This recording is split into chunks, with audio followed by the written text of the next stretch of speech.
हाँ हाँ, तो मैं अपने बारे में थोड़ा सा बताता हूँ। मेरा नाम निखिल गोयल है और 5 साल से मैं सिविल इंजीनियरिंग पढ़ा रहा हूँ और इंडिया के अंदर वेरियस एग्जाम्स में नियरली मोर देन 350 सिलेक्शन मैंने दिए।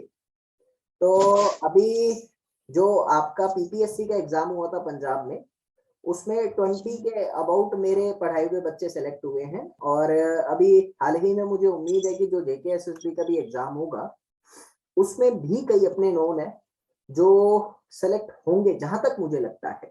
एसएससी जेई ले लो, स्टेट जेई ले लो, स्टेट ए ले लो, पीएससी ले लो, ग्रेड बी और ग्रेड ए, यहाँ तक काफी सारे बच्चों को मैंने पढ़ाया, काफी सारे बच्चों को गाइड किया और आगे अब आप लोगों को गाइड करने के लिए आऊंगा।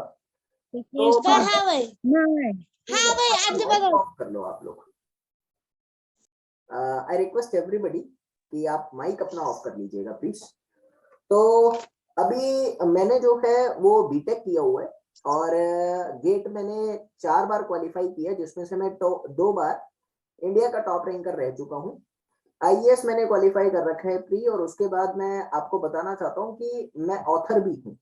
मेरी खुद की बुक आती है मार्केट में सिविल इंजीनियरिंग से रिलेटेड, जिसको पढ़कर बहुत सारे बच्चे सेलेक्ट हुए। मैं उस बुक के बारे में आपको बताऊंगा कि आपको किस तरह से बेनिफिट मिलेगा मेरे थ्रू उस बुक से रिलेटेड। और जेकेएसएसबी में बहुत सारा कंटेंट आपको हमारी तरफ से एज इट इज मिलने वाला है। उसके बाद मैं एक रिसर्चर भी हूँ।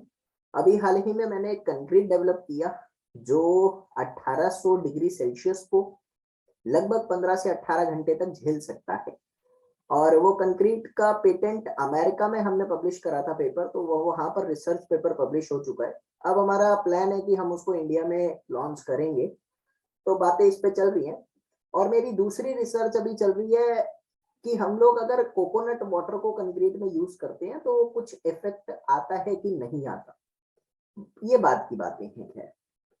बात आती है कि आपके जेकेएसएसबी सिविल इंजीनियरिंग सिलेबस से related how I will be going to help you, उसके बारे में बात करते हैं।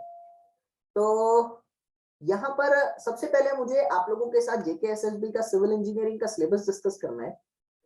फिर उस सिलेबस के बाद हम आपको क्या कराने वाले हैं उसकी बात करेंगे, और उसके बाद मैं आप लोगों के साथ एक इफेक्टिव रिवीजन स्ट्रेटजी जो किसी टाइम पे मुझे एक आईएएस ऑफिसर ने बताई थी, और उस स्ट्रेटजी को जब मैंने फॉलो किया तो मेरे भी एग्जाम हर साल ही निकलते गए। कोई भी साल ऐसा नहीं गया जिस साल मेरा एग्जाम निकला ना हो जो मैंने दिया, और मैंने हजारों बच्चों को वो स्ट्रेटजी बताई है। तो जिसने भी वो स्ट्रेटजी फॉलो करी है वो भी कहीं ना कहीं बेनिफिटेड हुआ है। तो I will discuss that strategy with you also. तो let's start the session now. एक बारी आप बस मेरे को ये बता दीजिए कि मेरी आवाज अच्छे से आ रही है और मेरा फेस आपको दिख रहा है, और जो स्क्रीन पे मैंने स्लाइड लगा रखी है वो प्रॉपरली विजिबल है ना? Is everything alright with you? Yes sir, yes sir, all right, yes sir. तो बात आती है यहाँ पर जेकेएसएसबी का जो सिविल इंजीनियरिंग का सिलेबस है, सबसे खुशी की बात यह है कि बहुत छोटा है। बहुत छोटा है मतलब एज कंपेयर टू बाकी के जेई, अगर आप एसएससी जेई की बात करते हैं या स्टेट जेई की भी बात करते हैं तो उनसे अगर कंपेयर करूं तो इट इज नियरली ऑफ 75%। तो खुशी की बात ये है। और सबसे बड़ी खुशी की बात ये है कि आप लोगों का जो जेकेएसएसबी का लेवल है वो लेवल ज्यादातर है वन लाइनर कंसेप्ट से रिलेटेड। अब वन लाइनर कंसेप्ट का मैं बादशाह हूं, मैं तारीफ नहीं कर रहा, मैं आपको इसलिए कह रहा हूं क्योंकि वन लाइनर बुक का मैं ऑथर हूं और मेरी ही बुक से लगभग हर साल 70-80% कंटेंट आ जाता है। तो अभी हाल ही में एसएससी जेई का एग्जाम हुआ, 65-70 क्वेश्चन एक किताब में से आए। तो आपको मैं वो बताने वाला हूं कि उस किताब के कंटेंट को याद कैसे करना है और मैं आपको क्या मदद करने वाला हूं, उस पर जरा फोकस रखना। सिलेबस की मैं बात करूं तो आपके सिलेबस के अंदर 7 या 8 सब्जेक्ट ही हैं बस। सर्वेइंग इंजीनियरिंग, उसके बाद मैकेनिक्स और स्ट्रक्चरल एनालिसिस, हम स्ट्रेंथ ऑफ मटेरियल के नाम से भी इसको जानते हैं। तो सोम एंड स्ट्रक्चर एक साथ मिलाकर दोनों का सिलेबस दिया गया है। उसके बाद बात आती है आरसीसी स्ट्रक्चर, जो थोड़ा सा बड़ा लगा मुझे आपके सिलेबस में। Fluid mechanics and hydraulics. देखिए फ्लूइड जो है वो 2 पार्ट में होता है, आपको पता होना चाहिए। एक होता है मैकेनिक्स, दूसरा होता है आपके पास मशीनरी।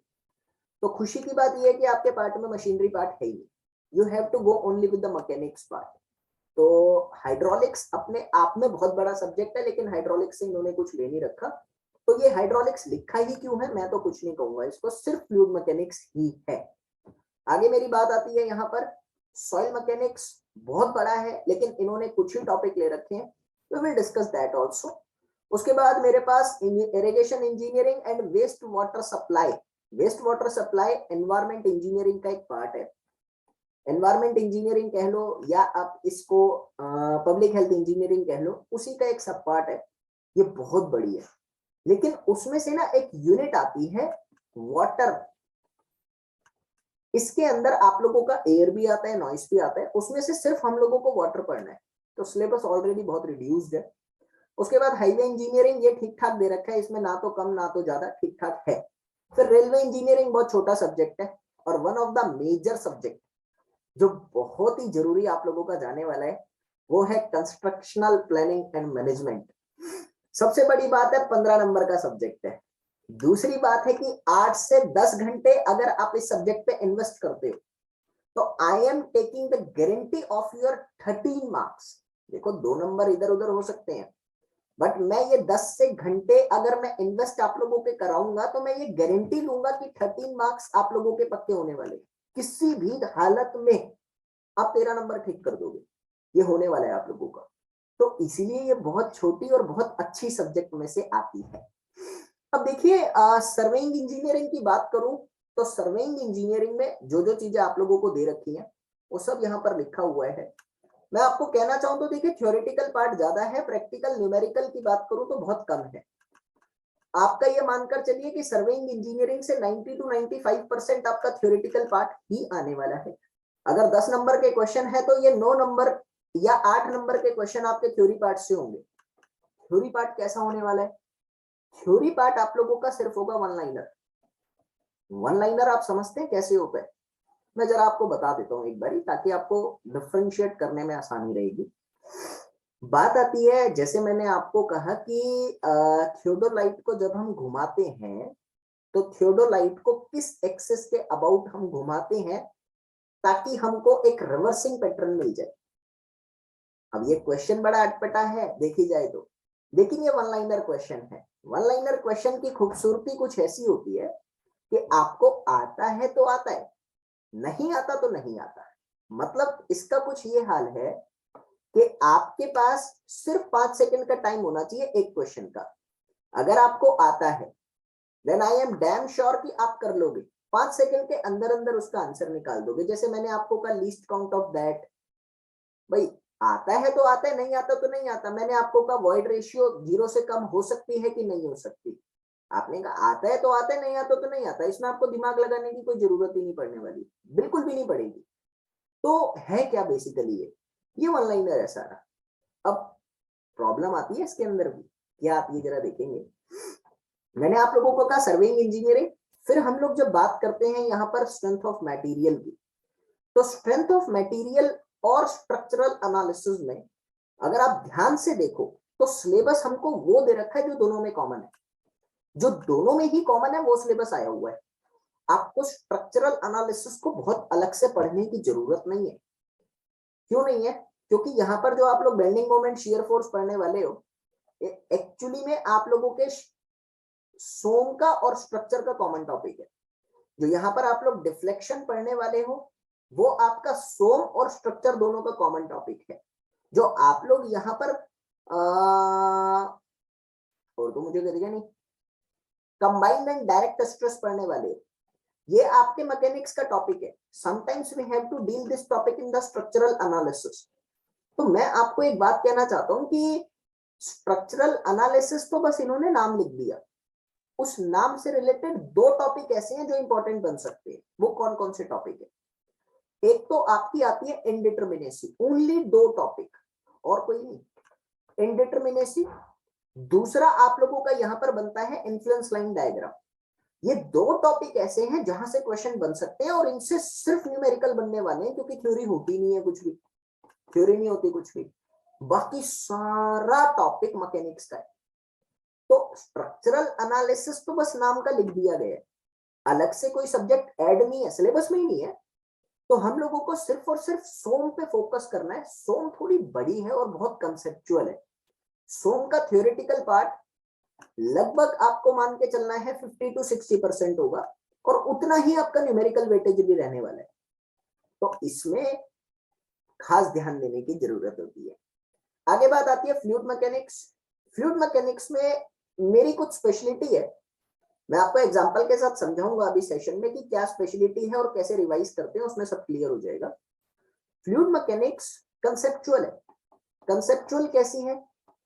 आपको अगर यूनिट 1 अच्छे से आ गई तो आई एम टेकिंग गारंटी कि बाकी की जो 10 यूनिट है ना, वो आप अपने आप बहुत बिना मशक्कत करे आराम से समझने वाले हो, क्योंकि ये पहली ही यूनिट ऐसी है जो आपको बताती है कि आपको सोचना कैसे है। हर चीज उसी के पीछे छुपी हुई है। How you are thinking behind the topic, that is the main fact to be an engineer, मेरा ये मानना है।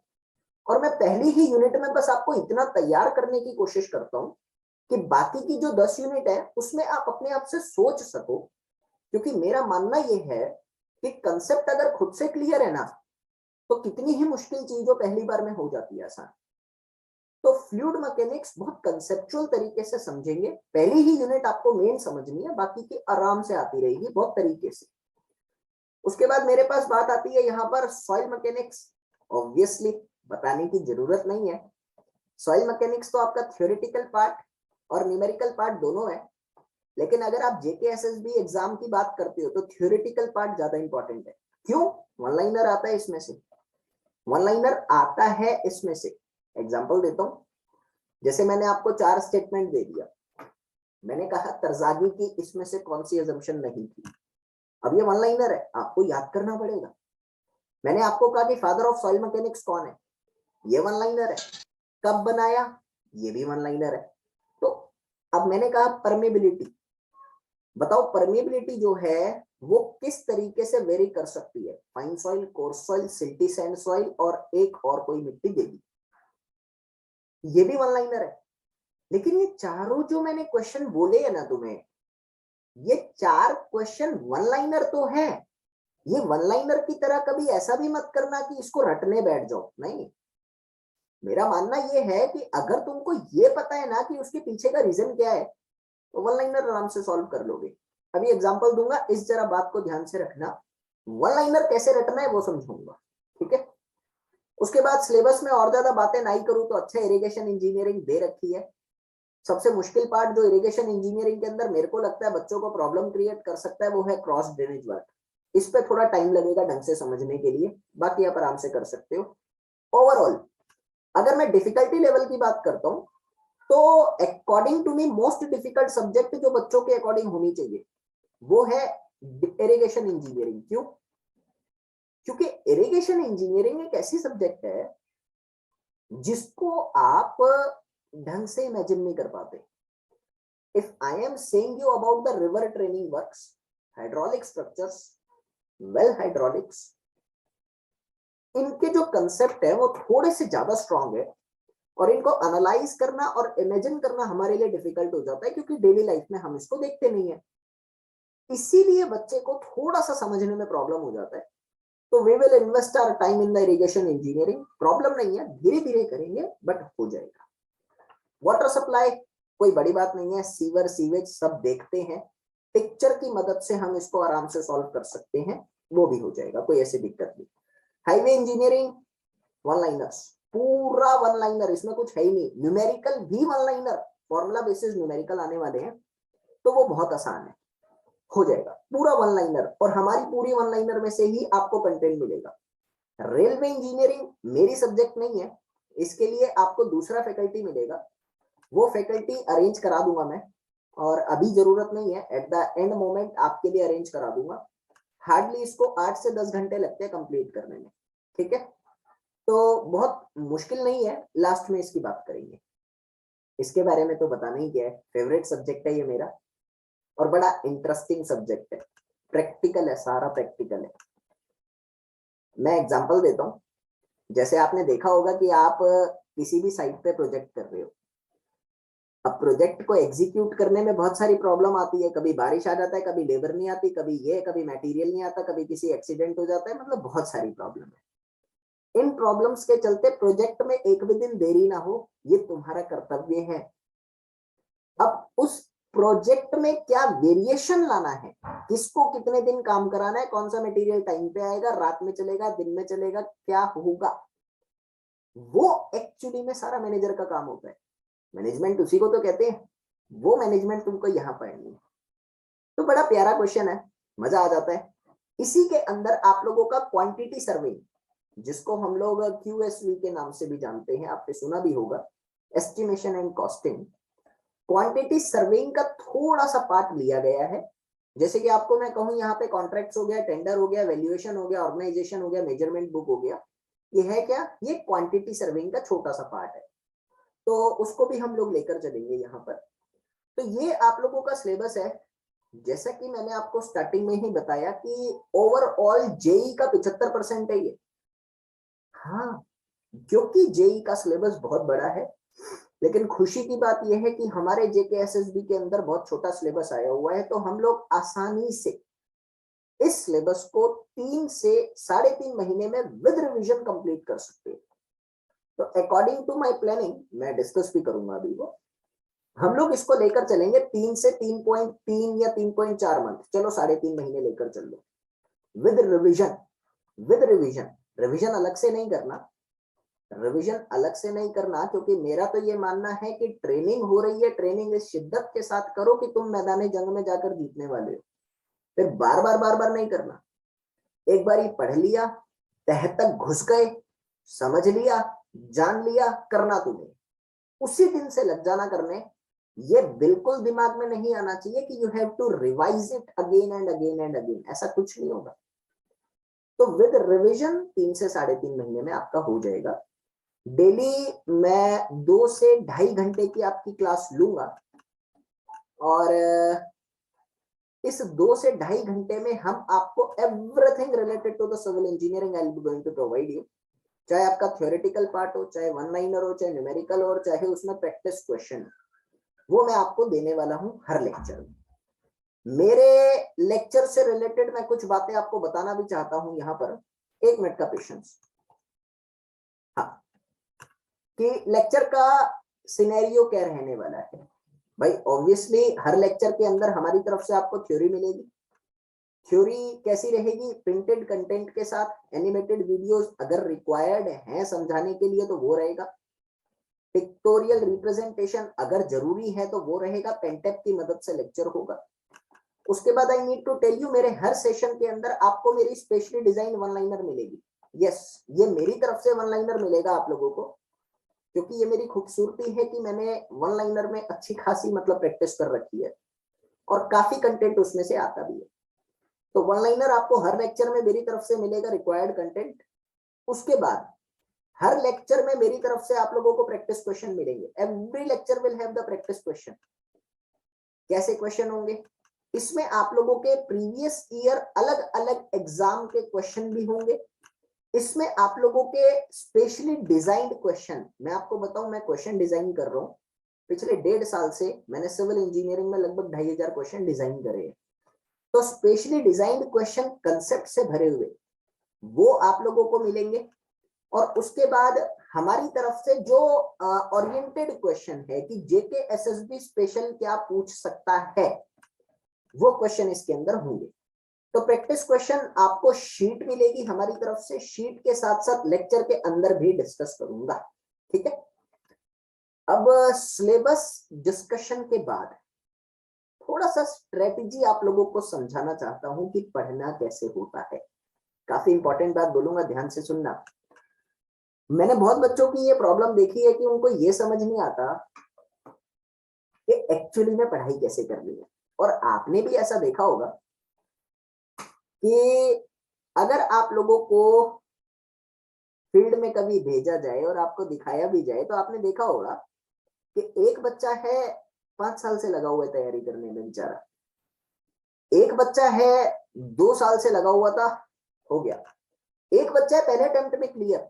और आप देखोगे जो बच्चा पहले अटेम्प्ट में क्लियर करके गया ना, ज्यादातर केसेस में ऐसा होता है कि वो बच्चा बहुत ज्यादा मेहनत करता हुआ नहीं मिलता, कभी भी ऐसा कभी नहीं होता। मतलब कभी इन द सेंस 90% में नहीं होता कि वो बच्चा सारा दिन किताबों में घुसा रहे, नहीं। ऐसा क्या है, डिफरेंस क्या है कि जो बच्चा 5 साल से लगा हुआ है उसका नहीं हो पा रहा, और जो बच्चा पहले साल में आया था उसका हो गया, या 2 साल में आया या 2.5 साल में हो गया। ऐसा क्या डिफरेंस है? तो मेरे अकॉर्डिंग जो डिफरेंस है ना, वो सिर्फ और सिर्फ आपकी स्ट्रेटजी का होता है, स्ट्रेटजी एंड बेसिक्स। अब देखिए, बेसिक्स तो मैं नहीं सुधार सकता, वो तो सबके अपने अपने हैं, जिसका जैसा है वो ऑब्वियसली वो वैसे पे रहेगा। लेकिन स्ट्रेटजी मैं आप लोगों को बता सकता हूं और सुधार सकता हूं, और उसी स्ट्रेटजी के भरोसे आई एम डैम श्योर कि आपको पढ़ने में बहुत मजा आने वाला है, पक्का पढ़ने में मजा आने वाला है। क्योंकि जब चीजें समझ में आती है तो ऑब्वियसली इंटरेस्ट पैदा होता है, टाइम इन्वेस्ट होता है, और फिर कॉन्फिडेंस आता है और चीजें अपने आप सही होने लगती हैं। ये तो साइकिल होती है। तो ऐसा क्या है स्ट्रेटेजिक तरीके से, जरा उसको क्लियर करते हैं। देखो, 3 पॉइंट आपको हमेशा ध्यान रखनी है। सबसे पहला होता है इंटर रिलेशन। इंटर रिलेशन है क्या? If I am talking you about the inter relation one, तो इंटर रिलेशन है क्या? देखो, एक टॉपिक एग्जांपल के साथ समझते हैं, और ऐसा ही मैं पूरा पूरा जेकेएसएसबी सेशन इसी में पढ़ाने वाला हूं। जैसे मैंने आप लोगों को कहा कि सॉइल मैकेनिक्स में आपको पता है कि आपके पास 2 तरह के पार्टिकल होते हैं। एक होता है आपका कोर्स पार्टिकल, एक होता है आपका फाइन पार्टिकल। और आपको यह भी पता है कि इस प्रकृति के अंदर हर किसी के पास कोई ना कोई पावर तो है। निहत्ता, हरा हुआ कोई नहीं है, प्रकृति में सबको कुछ ना कुछ दे रखा है, ऐसा है ही नहीं कि किसी के पास कुछ ना हो। तो मैंने आप लोगों को कहा कि 1 मिनट का पेशेंस करना। सर, ये मेरे पास एक नोटिफिकेशन आया कि वो आधे घंटे में मीटिंग खत्म हो जाएगा, अभी 10 मिनट बाद।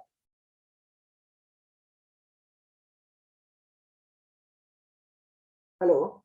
सर उसके बाद फिर से लिंक शेयर करेंगे। अच्छा, ऐसा है क्या? ठीक है। जी जी।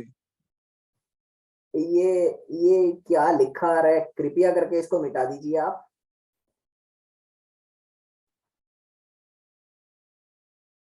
हाँ, मैं जरा टेक्निकल चीज अच्छी बता रहा हूँ, ध्यान से सुनना। अभी मैंने आप लोगों को कहा कि आपको पता है सॉइल मैकेनिक्स के अंदर 2 तरह के पार्टिकल होते हैं, कोर्स पार्टिकल, फाइन पार्टिकल। और इस नेचर ने सबको कुछ ना कुछ दे रखा है। और एक चीज है कि हर कोई नेचर के अंदर स्टेबल होना चाहता है, होना चाहता है। भाई, आप हो गए, मैं हो गया, ऑब्वियसली इंस्टीट्यूट वाले हो गए, या कोई कंपनी वाले हो गए, या कोई भी, आपके पेरेंट्स हो गए, मेरे पेरेंट्स हो गए, everybody in the universe just want to get stable. Even सिर्फ लिविंग बीइंग नहीं, नॉन लिविंग भी स्टेबल होना चाहते हैं, और होते हैं। हाँ, मैंने आपको कहा कि आपने एक बड़ा सा पार्टिकल लिया और जमीन पर रख दिया। अब ये तो अपने वेट के कारण जाकर स्टेबल हो जाएगा, पक्का हो जाएगा।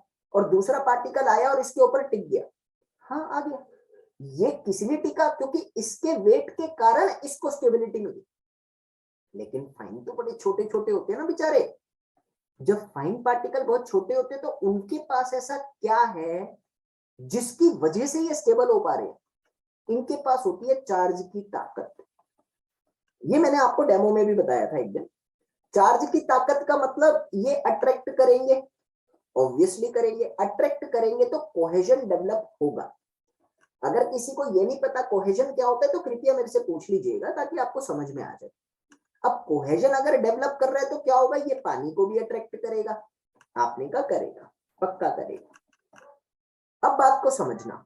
आपको मैंने कहा, ये एक छोटा सा कंसेप्ट मैंने दिया, इस कंसेप्ट को मैंने एक तरफ आपको समझा दिया और कुछ नहीं करा।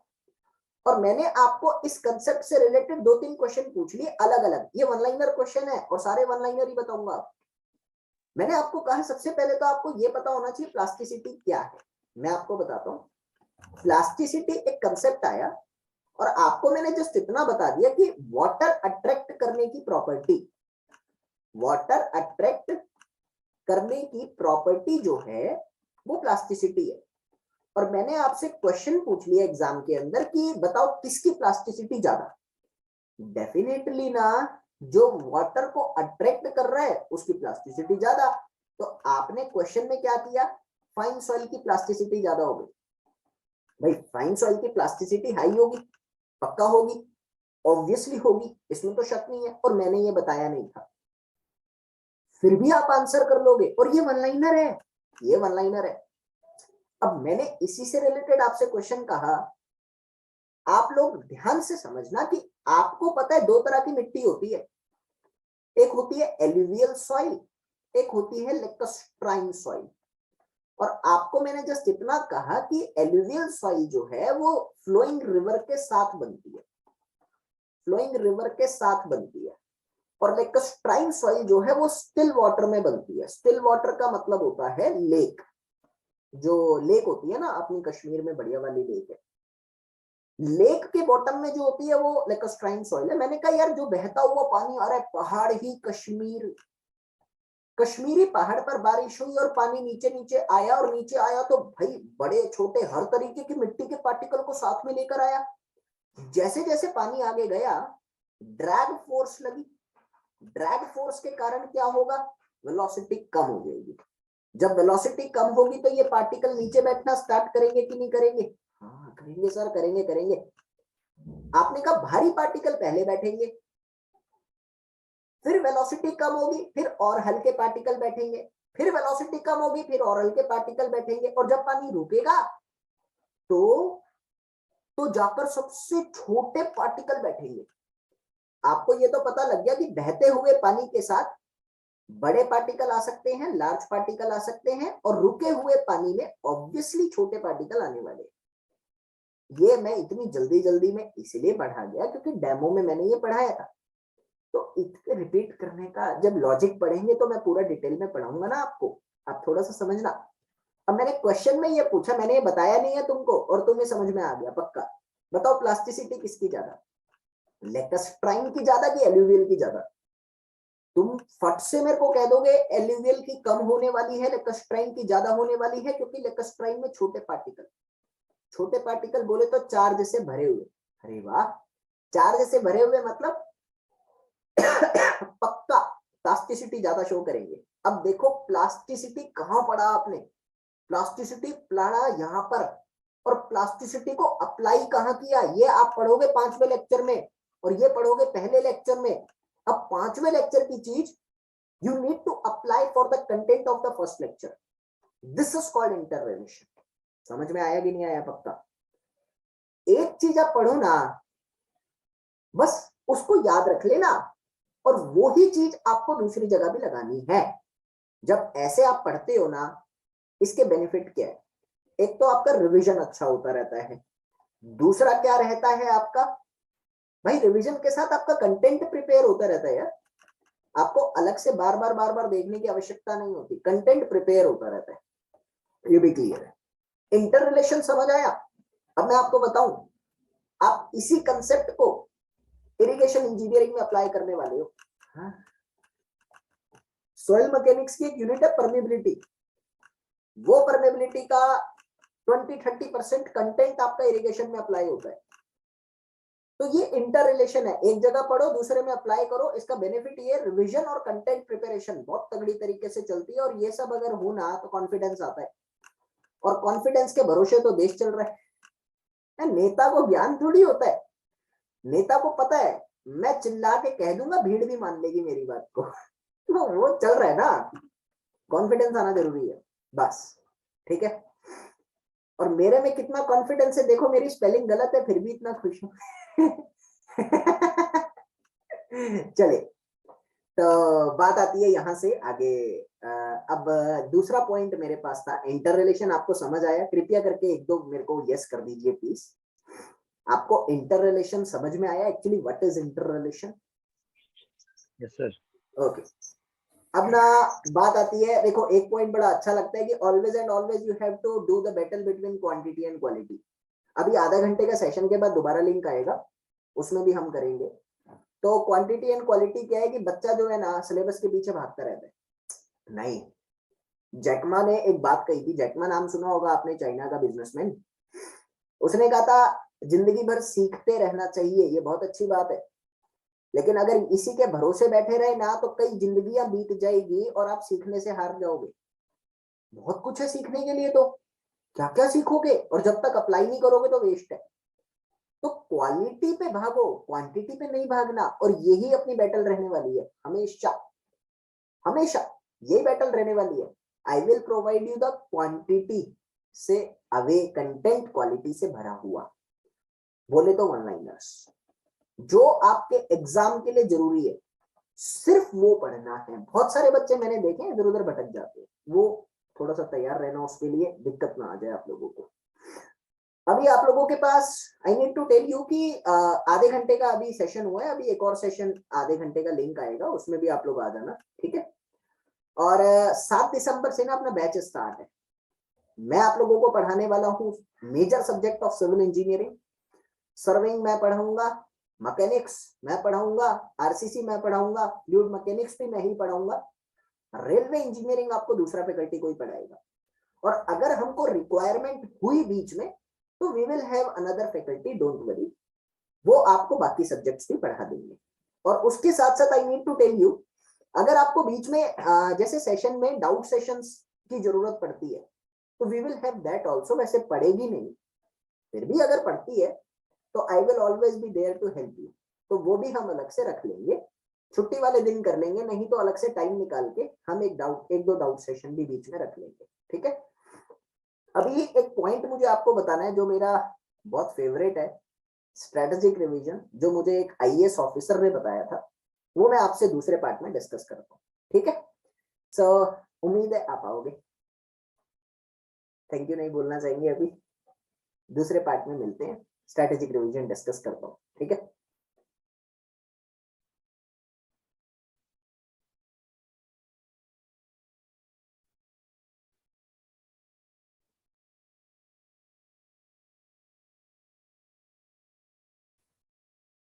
ठीक है, हमने इंटर रिलेशन स्ट्रेटजी के बारे में जाना कि how do we have to actually move with the topic.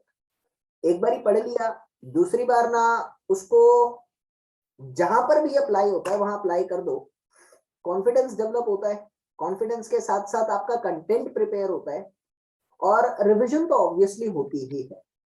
सबसे बड़ी प्रॉब्लम जो स्टूडेंट्स की रहती है वो रहती है कि हमको ये क्या रिवीजन कैसे करना चाहिए ताकि अपना जो वन लाइनर कंटेंट है वो इजीली हम लोगों को याद हो सके। तो मैं आपके साथ थोड़ा डिस्कशन करना चाहूंगा रिवीजन स्ट्रेटेजी को लेकर, किस तरीके से आपको रिवाइज करना चाहिए। एक बार ही मैं कहना चाहूंगा, ये जिसने भी ग्रीन लाइन खींची है प्लीज इसको आप हटा दीजिए, थोड़ा डिस्टर्ब हो रहा है इससे।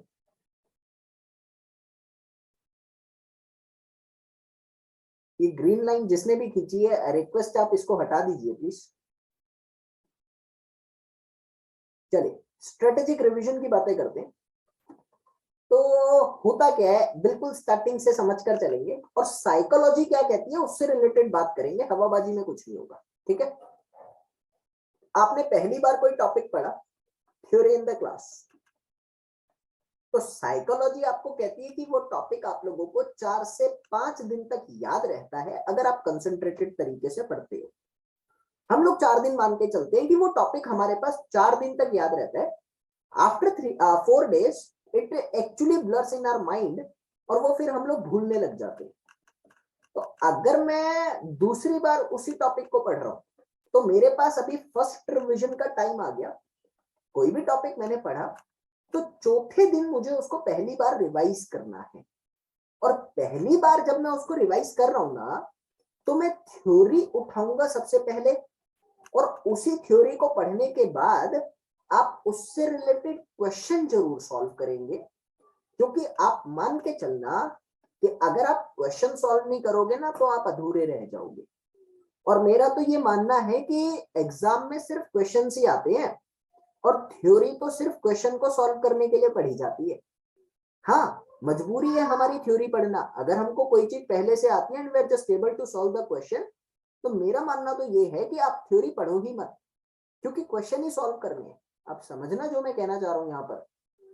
अभी बात आती है कि ना, आप एक बात तो हमेशा याद रखना कि अगर आपने सिर्फ थ्योरी पढ़ी ना, तो मेरे अकॉर्डिंग आपने आधा काम करा, और आधा काम कभी रिजल्ट नहीं देता। तो इसीलिए जब भी आप थ्योरी पढ़ो उससे रिलेटेड क्वेश्चन जरूर कर लेना, ताकि आप संपूर्ण कर सको। यानी you have to do every work in the complete manner, तो आप अच्छे से आगे बढ़ पाओगे। ठीक है, उसके बाद मैंने आपको कहा कि एक बार आपने रिवीजन पढ़ा, थ्योरी पढ़ी, जो भी आपको पढ़ना है, उसके बाद आपने उससे रिलेटेड क्वेश्चन कर दिए। जब आप पहली बार रिवाइज करोगे ना, तो साइकोलॉजी के अकॉर्डिंग वो टॉपिक आपको 15 दिन तक याद रहेगा। हाँ, 15 दिन बाद आप उस टॉपिक को भूलने लगोगे।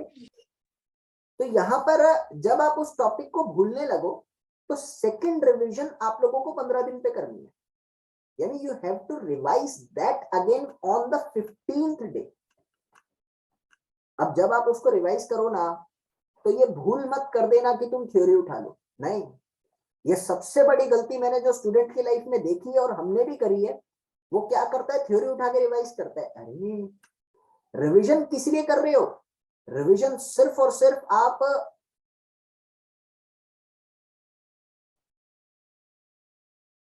क्वेश्चन सॉल्व करने के लिए कर रहे हो ना। तो according to me and according to psychology, जब आप 15th डे पे रिवाइज करो ना, तो आप सिर्फ क्वेश्चन सॉल्व करो, निडर होके क्वेश्चन सॉल्व करो, डरना नहीं। बिकॉज डर के कारण कई बच्चे क्वेश्चन सॉल्व नहीं करते और रह जाते हैं, मैंने ऐसा देखा है। तो आप निडर होके क्वेश्चन सॉल्व करो, और जब आप देखोगे कि आपने 90 क्वेश्चन सॉल्व कर लिए और उन 90 में से आपके 85 अगर हो गए, विदाउट एनी हेजिटेशन अपने मन को कह देना कि तुम कर जाओगे आराम से। अगर वो नहीं हो पा रहे, तो आप फिर थ्योरी रिवाइज करो। अगर आपके क्वेश्चन बन जाए तो थ्योरी देखने की जरूरत ही नहीं। इट मीन्स आपको पहले से सब कुछ आता है, जब ही तो क्वेश्चन कर पा रहे हो। तो अगर क्वेश्चन नहीं बने तो थ्योरी पढ़ना, उसका बेनिफिट क्या है? उल्टा चलो यहाँ पर, उसका बेनिफिट क्या है उसको समझना।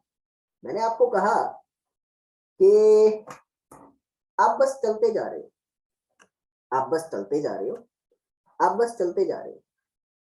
वही मैंने आपको कहा, आप एक मंजिल की तरफ जा रहे हो, आप एक मंजिल की तरफ जा रहे हो। वही मैंने आपको कहा, आप उस रास्ते पर जा रहे हो जिस रास्ते पर आप रोज जाते हो। तीनों में फर्क समझना। अगर आप लोग सिर्फ चलते जा रहे हो, सिर्फ चलते जा रहे हो, सिर्फ चलते जा रहे हो, इट मीन्स कुछ पता नहीं है। आप आधे घंटे 1 घंटे में जाके बोर हो जाओगे। हाँ, ये पागलों वाली हरकत हो गई ना, आप बोर हो जाओगे। और मैंने कहा कि आप मंजिल की तरफ जा रहे हो, आप जाओगे, आप जाओगे। आपकी लगन, आपकी मेहनत, आपकी डेडिकेशन आपको लेकर जाएगी, लेकिन पता नहीं कितने दिन लग जाए, नहीं पता। और मैंने तीसरे केस में आपको कहा कि आप उस रास्ते के थ्रू जा रहे हो जिस रास्ते पर आप रोज चलते हो। मैं गारंटी लेता हूं, इतने कॉन्फिडेंस के साथ जाओगे ना कि पहली बार में मंजिल को मिलेगी। इतने कॉन्फिडेंस के साथ जाओगे कि पहली बार में मंजिल को प्राप्त होगे। You will get your aim in the first attempt. क्यों? क्योंकि आपको उस रास्ते के रोड़ी पत्थर, आपको उस रास्ते के डाइवर्जन, आपको उस रास्ते में आने वाली हर मुसीबत पता है पहले से। आपको पता है वो रास्ता कैसा है। आपने उस रास्ते पे हर एक पॉइंट पे कई बार कंसंट्रेट कर रखा है। फैक्चुअल बात है ना। यही चीज यहां पर फॉलो करो। आपने थ्योरी पढ़ी, ठीक है, पढ़ ली, कोई दिक्कत ही नहीं है। लेकिन अगर मैं कह रहा हूं आपने क्वेश्चन करे पहले और क्वेश्चन हुए नहीं, क्वेश्चन कुछ तो इंपैक्ट माइंड में डालेंगे ना।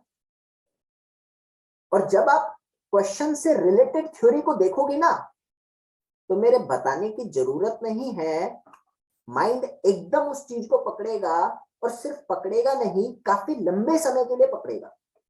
हाँ, जैसे आपको मैं बताऊं, आपने कोई क्वेश्चन किया, थ्योरी आपने पढ़ी, पेपर में आपने कोई क्वेश्चन देखा और वो क्वेश्चन आपसे हुआ नहीं। उसी क्वेश्चन को आके आपने घर पे थ्योरी में देख लिया और आपको पता लग गया, ओ यार रह गया, ऐसा कुछ बन गया हिसाब। अगले जेकेएसएसबी एग्जाम तक नहीं भूलते वो बात तुम। और वो क्वेश्चन क्या, वो डिजिट तक याद रहती है। होता है कि नहीं होता? पक्का होता है, सबके साथ होता है। बस मेरा कहने का मतलब यही है, पहले क्वेश्चन कर लो, कुछ तो इंपैक्ट आ गया क्वेश्चन का, थोड़े बहुत तो याद हो गए। जब आप उन क्वेश्चन से रिलेटेड थ्योरी को देखोगे ना, भाई साहब थ्योरी पहली बार में ऐसे ग्रैब करोगे कि फिर भूलोगे नहीं, भूलने से भी नहीं भूलोगे। ये असली स्ट्रेटजी है रिवाइज करने की। ठीक है, उसके बाद थर्ड रिवीजन क्या कहती है? जब आपने 15 दिन पे याद करा ना इसको, तो ये 15 दिन वाला आपको लगभग 1.5 महीने तक याद रहेगा। सेकंड रिवीजन 1.5 महीने तक याद रहती है। सेकंड रिवीजन के बाद अब ये जो 1.5 महीने वाला कंटेंट है, आप 45th डे पे रिवाइज करना आपकी बार, सेम प्रोसेस के साथ क्वेश्चंस। आप डायरेक्ट क्वेश्चन रिवाइज करना और आप देखोगे कि आपके 60% क्वेश्चन तो हो जाएंगे, 40% नहीं होंगे। बस उसके बाद आपको थ्योरी पढ़ने की जरूरत होगी, और वो थ्योरी क्वेश्चंस के बाद ही करनी है। क्यों करनी है मैंने आपको बताया। That is the main reason actually में मैं हमेशा क्वेश्चन पे फोकस कराता हूँ। तो आप जब 45th डे पे रिवाइज करोगे, फिर ये आपको अगले 3 महीने तक याद रहेगा। हाँ, ये 4th रिवीजन है आपकी, ये 3rd रिवीजन थी, अगले 3 महीने तक याद रहेगा। और सेम प्रोसेस अब उल्टा कर दो। अब की बार थ्योरी पहले पढ़ना, और ये फाइनल टच होगा आप लोगों का। इसके बाद आपको फिर मौका नहीं मिलेगा कभी भी। तो ये फाइनल टच है आपका, ये फाइनल टच है, और इसी हिसाब से पढ़ना, क्योंकि इससे पहले आप ऑलरेडी ये देख चुके हो कि उस टॉपिक से रिलेटेड कितने क्वेश्चन आ चुके हैं। क्वेश्चन तो याद हो जाते हैं ना जब आप कंसंट्रेट के साथ पढ़ते हो। तो आपने बहुत सारे क्वेश्चन पहले पढ़ लिए, आपको याद हो चुके हैं क्वेश्चन। अब की बार थ्योरी पढ़ना, जो क्वेश्चन आपने किए हैं ना, वो थ्योरी में देखोगे वो ग्रैब हो जाएंगे। अब जब आपने फाइनल टच थ्योरी पढ़ ली, लास्ट की बात कर रहा हूं मैं, तो सिर्फ क्वेश्चन करते हुए आगे बढ़ना, और आप देखोगे कि 4 या 5 रिवीजन करी है आपने, ज्यादा नहीं करी, और पूरा जेके एसएसबी कॉन्फिडेंस के साथ निकालोगे। ये इफेक्टिव स्ट्रेटजी है रिवाइज करने की किसी भी चीज को। आप समझे मेरी बात जो मैं कहना चाह रहा हूं। ओवरऑल कहने का मतलब है कि पहला कदम जो स्टूडेंट रखता है अपने आप से, वो थ्योरी के साथ रखता है। मैं थोड़ा उल्टा सोचता हूं कि पहला कदम क्वेश्चंस के साथ रखो, और मैं गारंटी ले रहा हूं इस चीज की, 90% स्टूडेंट डरते हैं। आप लोग, मैं सभी का नेचर है ये, क्वेश्चन करने से डरते हैं हम लोग, और उसी डर के कारण हम आगे भी नहीं बढ़ पाते। फैक्चुअल बात है ये, थोड़ा सा समझ के चलना। What actually I mean to say to you कि रिवीजन कैसे करना है। उसके बाद नोट्स। देखिए, most important part for the student life is notes. ये वही नोट्स हैं जिनके कारण हजारों फोटोकॉपी की दुकानें चल रही हैं। ये वही नोट्स हैं जिनके कारण लाखों लोगों का घर चल रहा है। ये वही नोट्स हैं जो एक रात पढ़ के हम पूरी बीटेक पास कर देते हैं। ये वही नोट्स हैं जिसके भरोसे सरकारी नौकरी लगती है। हाँ, ये सच है। नोट्स बहुत बड़ा रोल प्ले करते हैं आपके साथ। कैसे होने चाहिए, how actually you will be going to have the quality of notes. जितने छोटे होंगे उतने बढ़िया होंगे। पहली बात तो ये याद रखना कि नोट्स किसी को दिखाने के लिए नहीं बनाते, खुद के लिए बनाते हैं। So definitely you have to move on this point कि नोट्स छोटे से छोटे रखना, जितने छोटे हो सके उतने छोटे रखना। एक एम के साथ रखना कि जब आप लोग लास्ट में जेकेएसएसबी का एग्जाम देने जाते हो ना, तो एग्जाम सेंटर के बाहर खड़े होके जो चीज आप रिवाइज कर सकते हो वो होते हैं आपके नोट्स। अगर आप पूरी थ्योरी लिखोगे तो मुझे नहीं लगता कर पाओगे। इसीलिए छोटे से छोटा नोट्स तैयार करके रखना अपना, बस उसकी क्वालिटी को वही कहते हैं, इससे ज्यादा कुछ नहीं। बाकी मैंने आपको कहा मेरी तरफ से आपको वन लाइनर तो मिलेगी। तो वन लाइनर आपको ढंग से पढ़नी है। वन लाइनर क्वेश्चंस आपको मैं सॉल्व कराऊंगा। वन लाइनर याद कैसे करनी है वो मैं आपको बताऊंगा। वन लाइनर से क्वेश्चन कैसे आने वाले हैं वो मैं आपको बताऊंगा। वन लाइनर न्यूमेरिकल सॉल्व करने में कैसे हेल्पफुल है वो मैं आपको बताऊंगा। So definitely it will be going to help you a lot. अब आप लोग कृपया करके मेरे को ये बताओ, क्या आपको पता है कि वन लाइनर है क्या, या आपके पास वन लाइनर कंटेंट है कुछ? भाई हम एकेडमी की तरफ से आपको प्रोवाइड करेंगे, वो मैं हर लेक्चर में आपको वो दूंगा, लेकिन आपके पास है कुछ one liner content? Can you please tell me?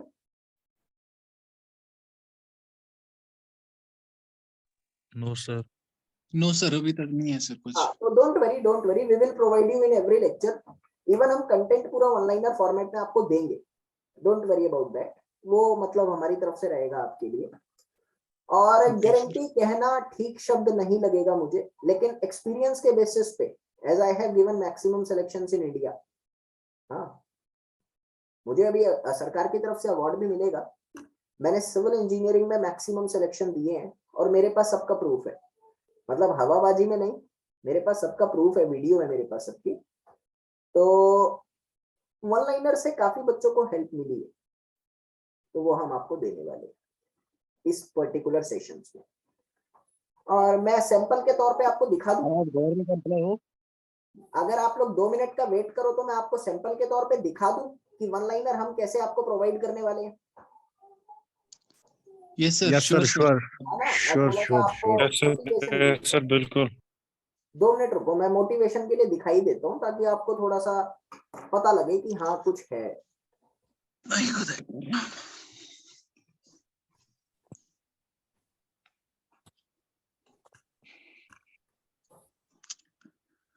Civil engineering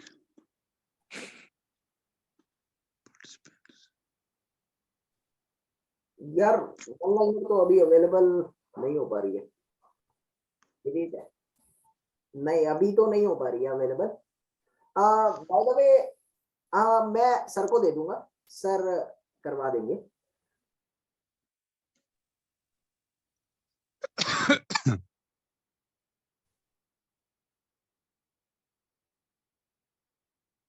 अभी अवेलेबल नहीं हो पा रही है वन लाइनर मेरे पास, मैंने डिलीट कर दी थी कल सिक्योरिटी इशू की वजह से। तो मैं सर को दे दूंगा, सर कुछ सैंपल आपको दिखा देंगे, तो वो कंटेंट हम आपको देंगे पूरा।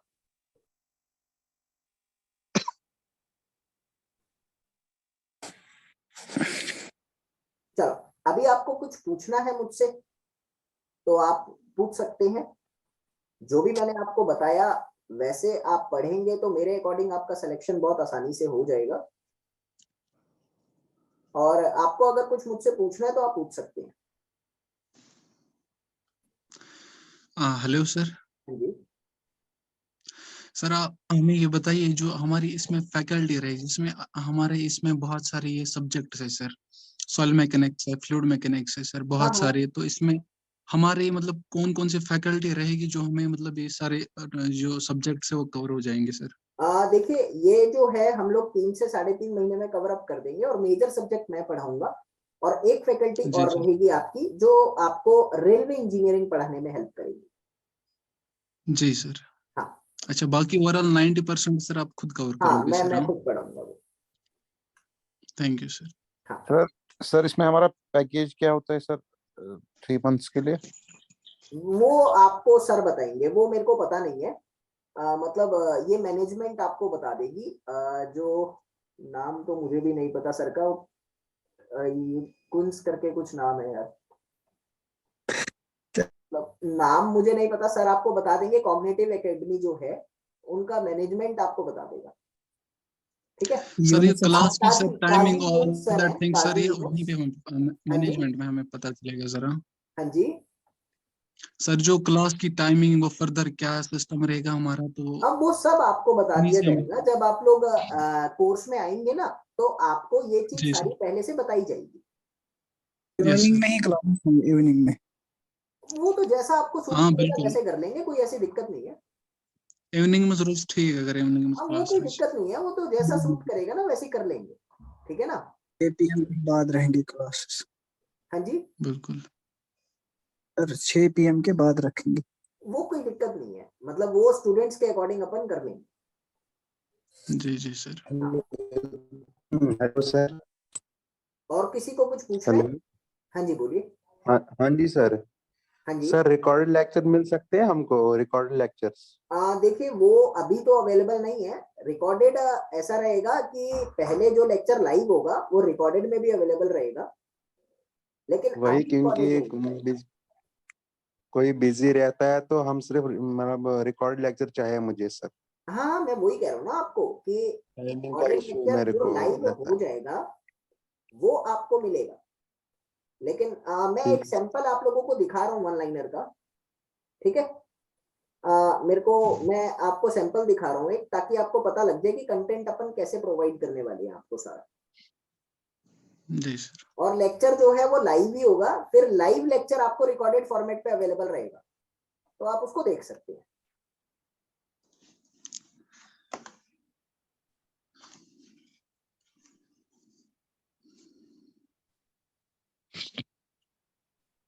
Hello sir.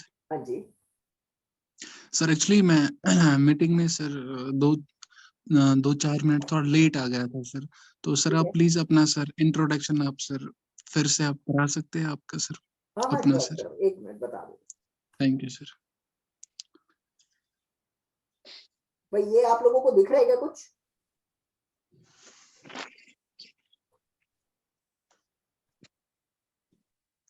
जी सर दिख रहा है बट लिटिल बिट ब्लर आ रहा है सर। हाँ, वो अभी सैंपल दिखाया ना मैंने, तो मतलब स्लाइड्स में तो प्रॉपर दिखेगा।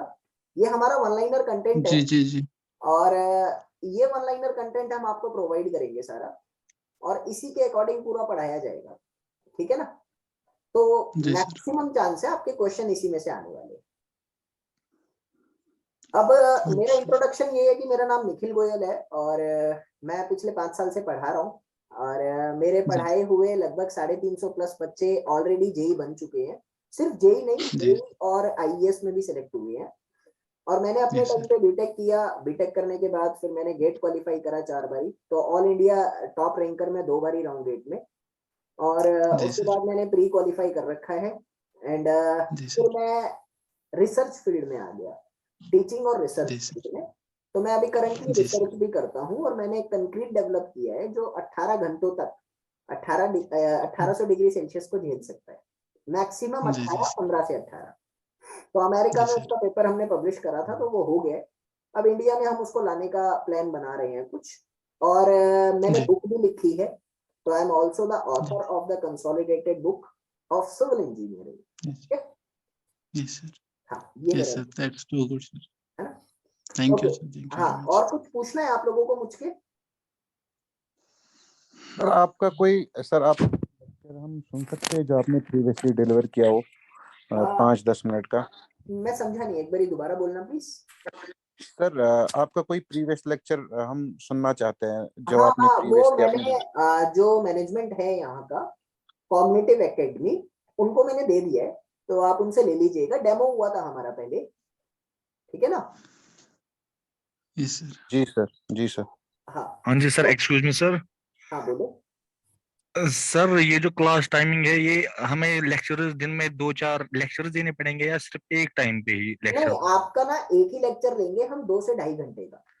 ठीक है ना? अच्छा, रोज? वो सर अकॉर्डिंगली उसमें जो हमारा 2 से 2.5 घंटे तक हमारा एक लेक्चर आएगा सर, उसमें हमें डिफरेंट सब्जेक्ट्स आएंगे, एक ही सब्जेक्ट नहीं नहीं, सब्जेक्ट उसमें एक हमें एक कवर सब्जेक्ट होगा? करके चलाएंगे पूरा। ऐसे अगर अलग अलग जी सब्जेक्ट चलाऊंगा ना, तो वो प्रॉब्लम हो जाएगा आपका, और आप ढंग से पढ़ नहीं यस सर। पाओगे। सर वही वही।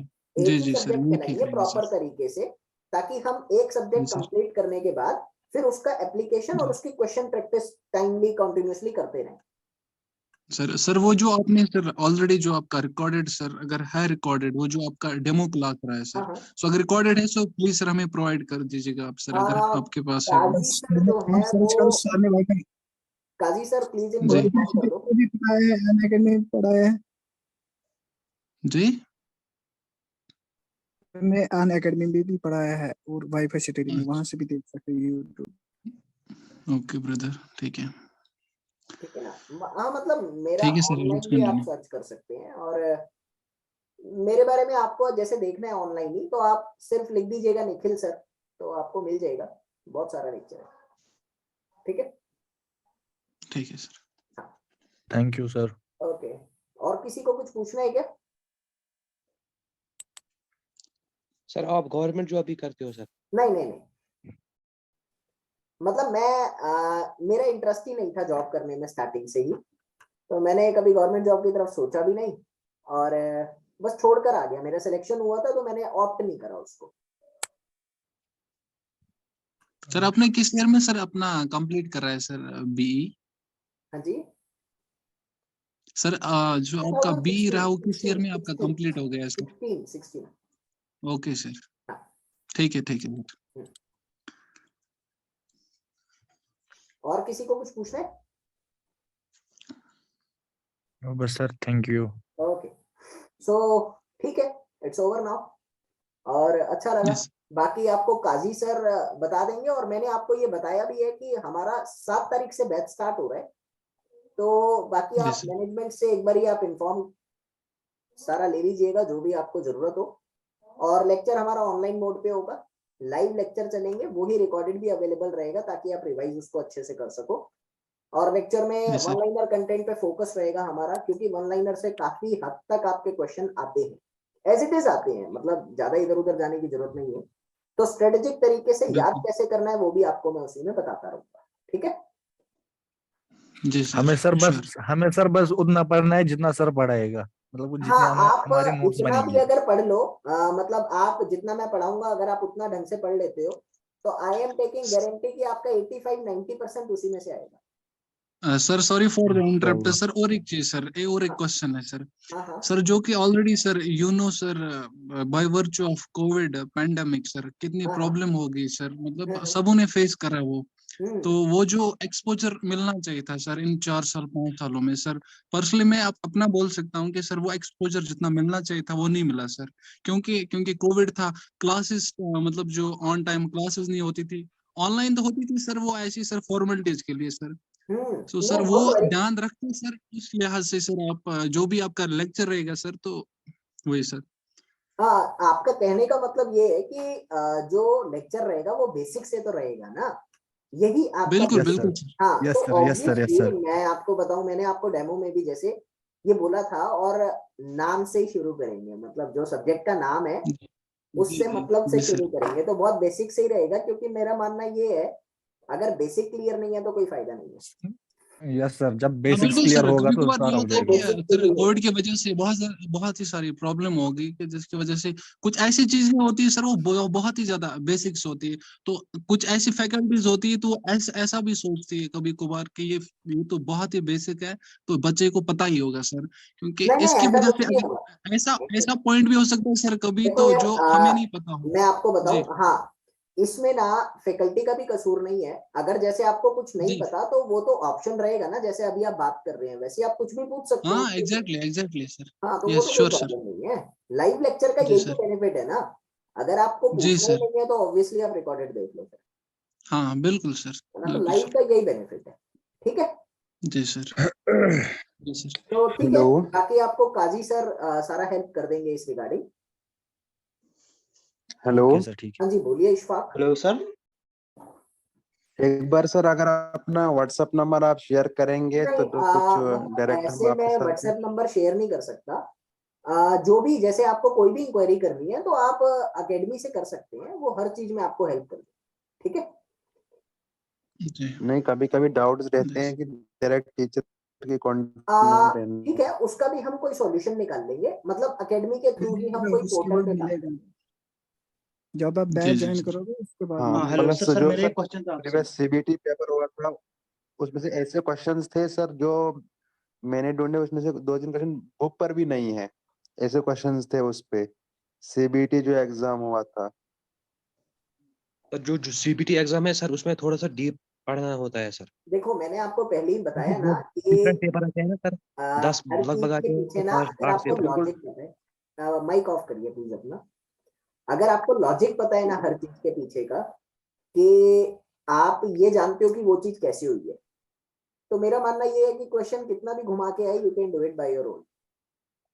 बिल्कुल सर ठीक है। हम क्योंकि लॉजिक और से, एक चीज सर, हाँ बिल्कुल सर, और एक चीज ये जो हमारा सर, मैं नहीं पर्सनली, मुझे नहीं पता है जो इसमें जितने भी कैंडिडेट्स है उनका इससे पहले इसका जेके एसएसबी जेई का रहा है, मतलब दिया है कोई एग्जाम, मतलब बहुत सारे ऐसे कैंडिडेट्स होंगे जिनका पहला अटेम्प्ट रहेगा, कि वो हाँ सारा चीज, वो सर प्लीज आप वो सारी चीजें आप देख के उसको हमें हाँ, डोंट हमारे वरी साथ सर ब्रदर, कोऑपरेट मतलब करिएगा। बैच जी स्टार्ट हो सर। रहा है, बैच स्टार्ट होने का मतलब यही है कि उसमें बिल्कुल बेसिक से ही चलेगा, और जी इसीलिए हम डेली 2 घंटे 2.5 घंटे की क्लास कर रहे हैं, ताकि आपके बेसिक्स क्लियर यस हो जाए बहुत सर। अच्छे से। So don't worry about that, live जी क्लास में आने का मतलब ही ये होता है कि आपके बहुत बेसिक से ही चलेगा सब। जी जी सर। ऐसे जी तो sir. Recorded thank course you. भी आपको मिल जाएगा, लेकिन वो रिकॉर्डेड में यही होता है कि आपको बस आता है तो आता है, नहीं आता तो रह जाओगे। ये लाइव का यही जी बेनिफिट, सर। ठीक है ना। जी सर। हाँ, यस सर। श्योर। और पहले सर हेलो सर सर। एक हेलो जो सर। टफ सब्जेक्ट्स हैं सर पहले वही स्टार्ट अगर कर लेंगे, ताकि अगर टाइम कम भी बचा होगा हम रिकवर कर सकते हैं थ्योरी को लास्ट पे, जैसे सोम रहा, सोम जैसे या पहले आज मैं तो हम सोच रहा हूँ कि स्टार्टिंग में पहले कर लें। आप लोगों के साथ मैं सॉइल और फिर सोम और फिर पब्लिक हेल्थ स्टार्ट कर दूं, क्योंकि ये 3 बड़े सब्जेक्ट हैं। वही ना सर, क्योंकि और ये जो मुश्किल है, रेलवे वगैरह है वो थ्योरेटिकल है, हम उसको वो कवर कर बेसिक है, सकते हैं वो अपन लास्ट लास्ट में शार्ट निकाल पीरियड। देंगे, कोई दिक्कत नहीं है। हाँ हाँ, पूरी भाई वो सर प्लानिंग। को ज्यादा एक्सपीरियंस है कि कैसी स्ट्रेटजी होनी चाहिए, that depends on the Nikhil sir कि वो कैसे यस पढ़ाएंगे। डोंट वरी, वो हो जाएगा। और मैंने हेलो हमारा सर। क्या सिलेबस कंप्लीट सर होना मैं चाहिए। आपसे क्वेश्चन शेयर करना चाहता था। क्या करना चाहते थे? सर मैंने डिप्लोमा किया है, तो अब मैं बीटेक के लिए ज्वाइन किया 3rd सेमेस्टर में। सर अब मुझे समझे टाइम मैनेजमेंट कैसे करें आप। अरे देखो यार, मेरा आंसर बड़ा बेकार रहता है हमेशा, ऐसा ये क्वेश्चन ही बेकार होता है, सच्ची में बेकार क्वेश्चन है। मेरे को ऐसा लगता है सर कि टाइम मैनेजमेंट नाम की जो चीज है ना, वो जितना आप खुद से सोच सकते हैं ना, उसमें मैं कुछ नहीं बता सकता आपको, ये सच है। आप समझना मेरी बात को। आप एग्जाम्पल मेरा बहुत वाहियात रहता है, लेकिन बहुत काम का रहता है। अभी वॉशरूम जाते हैं, अब किसी को 5 मिनट लग रहे हैं, किसी को 10 मिनट लग रहे हैं, किसी को 2 मिनट लग रहे हैं, किसी को आधा घंटा लग रहा है, अपने अपने हिसाब से करो यार। फैक्ट है ये, टाइम मैनेजमेंट कुछ नहीं होता। मेरा मानना ये है, डेली का लक्ष्य होता है। We have to set the aim for the daily task. जब तक वो कंप्लीट ना हो तब तक आंखें बंद नहीं होनी चाहिए। अगर ये चीज आपके अंदर बैठी है ना, तो ये टाइम मैनेजमेंट आज के बाद आप किसी से पूछोगे भी नहीं। ऐसा नहीं होता। ओके सर, जी। ठीक है। एक डेली टास्क फिक्स करो अपना, वो कंप्लीट करना है, बस करना है तो करना है। सर ठीक है सर, मैं इसलिए पूछ रहा था कि मेरा पहला अटेम्प्ट है अभी, मतलब डोंट जब से वरी डिप्लोमा ब्रदर, खत्म किया। Don't worry, don't worry. मेरे साथ आप 5 दिन बिताओगे, 10 दिन बिताओगे, अपने आप समझ में आ जाएगा। ऐसा कुछ नहीं है, ये ऊपर ऊपर की बातें हैं। No issue at all sir sir. ऊपर सर से इज ये भी ऑलवेज हियर वीक और थोड़ा देयर मैथ है फॉर हमारा। एक एक करके बोलिए प्लीज। सर ऊपर से जो मैथ है हमारा वो भी वीक है, फिर फ्लूइड में बहुत सारी प्रॉब्लम्स आती हाँ है हमें। देखिए, मैथ के रिलेटेड कोई भी प्रॉब्लम आपको आएगी नहीं, क्योंकि आपके एग्जाम में मैथ का पोर्शन बहुत थोड़ा आने वाला है। मतलब न्यूमेरिकल जो है वो फॉर्मूला बेसिस है, तो मतलब नहीं, मैथ से रिलेटेड कोई प्रॉब्लम नहीं आएगी, क्योंकि वन लाइनर कंटेंट पे फोकस रहेगा। ठीक है सर वो फ्लूइड में आते हैं ना ये, नहीं सर, मतलब नहीं सर, फ्लूइड में से 25 to 30 मार्क्स फ्लूइड में से आते हैं। ये किसने सर कहा? आपने ये देखे हैं सर JKSSB के पेपर जो सिविल के हाँ होते हैं ऑब्वियसली JEE? देखे हैं। Yes sir. सर आप जो भी पढ़ाओगे बेसिक से पढ़ाना। डोंट वरी, मैं आपको बोल तो रहा हूँ, नाम से शुरू करेंगे। नाम का मतलब यही हो गया ना कि we have to move with the basic only. जी जी सर। हाँ, तो उसमें आप टेंशन ना लो। नहीं, ठीक है। सर सारे बुक्स आप ही पढ़ाओगे? नहीं, मैंने बोला ना, वो रेलवे इंजीनियरिंग के लिए हम 90%। दूसरा फैकल्टी रख लेंगे, और जी जी मेजर सब्जेक्ट मैं ही पढ़ाऊंगा, क्योंकि ठीक है सर। JKSSB की स्पेशलिटी जो है वो मैं अच्छे से जानता हूँ, और आपको क्या प्रोवाइड करना है वो भी। तो इसीलिए मेजर सब्जेक्ट मैं अपने कंट्रोल में ही रखूंगा। सर आपको एक मैं 2016 बैच का हूँ। Hello sir. हेलो। हाँ जी, बोलिए हेलो बोलिए, सर। आवाज आ रही है। जी सर, मैं ये कह रहा हूँ कि मैं 2016 बैच का हूँ। हाँ हाँ, तो मैंने सर 4 अटेम्प्ट्स दिए हैं, ठीक है। ठीक है। SSB के सर 2 दिए हैं, और बाहर का SSB का भी 1 दिया है। सर जो मैंने JKSSB के पेपर्स देखे, ज्यादातर मैंने 3 बारी ना ज्यादातर 80% का पेपर फाइल का देखा है। ये आवाज बहुत धीरे आ रही है, मुझे समझ ही नहीं आ रहा। सर मैं ये कह रहा हूँ हाँ कि हाँ, मैंने आज तक 2016 से 4 अटेम्प्ट दिए हुए हैं, ठीक ठीक है सर।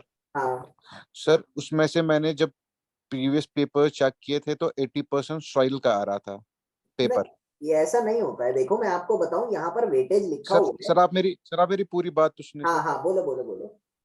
सर उसके बाद जब मैंने सॉइल के ऊपर फोकस अपना किया, तो फिर एक बारी सर ये हो गया कि सॉइल में से 20% ही आ गया, और बाकी में 80% आ गया। सो सर मैं ये आपसे क्वेश्चन कर रहा हूँ कि सर आपका जो स्ट्रेटजी रहेगी पढ़ाने की, वो किस पे हमारा ज्यादा फोकस रहेगा सर? देखो ऐसा नहीं है, इधर ना सिलेबस में पूरा मेंशन्ड है कि कौन सा सब्जेक्ट कितना वेटेज के साथ आ रहा है। ठीक है, तो हम किसी एक सब्जेक्ट को तो बिल्कुल नहीं लेने वाले। हमारा जो फोकस रहेगा, वो मैंने बोला कि ना इंटर रिलेशन के साथ हम मूव करेंगे।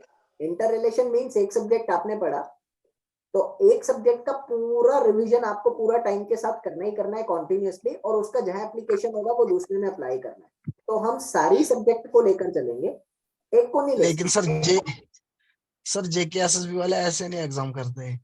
सॉइल का दिया था उन्होंने 15 मार्क सर वेटेज, लेकिन जब क्वेश्चन आए वो सिर्फ 8 मार्क्स के आए थे।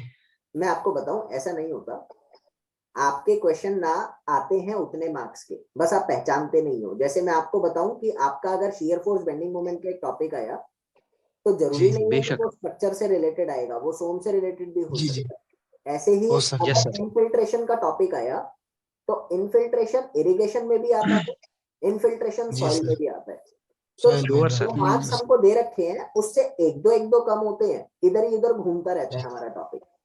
तो जी हम जी हाँ, ऐसा शुक्र। कभी भी, ये तो मैं आपको बताऊं, एक एडवाइस भी मैं देना चाहूंगा कि कभी भी ऐसा सोचकर एग्जाम में जाना ही मत कि मैं एक सब्जेक्ट को स्ट्रॉन्ग कर लूं तो मेरा सिलेक्शन होने के चांस है। कभी नहीं होने वाला, ऐसा हो ही नहीं सकता। जी सर, क्योंकि जो एग्जाम जी दे जी रहा है उसको भी पता है, अगर ऐसा कुछ हो गया तो ये स्टूडेंट्स के साथ बाइफरकेशन सा हो जाएगा और एग्जाम दोबारा ही होगा फिर भी, तो ये ठीक नहीं रहता। जी ठीक है, तो we will be have to focus on every subject, और बहुत डीप में जाने वाले हैं। सिर्फ ऊपर ऊपर से नहीं पढ़ सकते हम लोग, क्योंकि क्वेश्चन घुमा के भी कई बार पूछता है।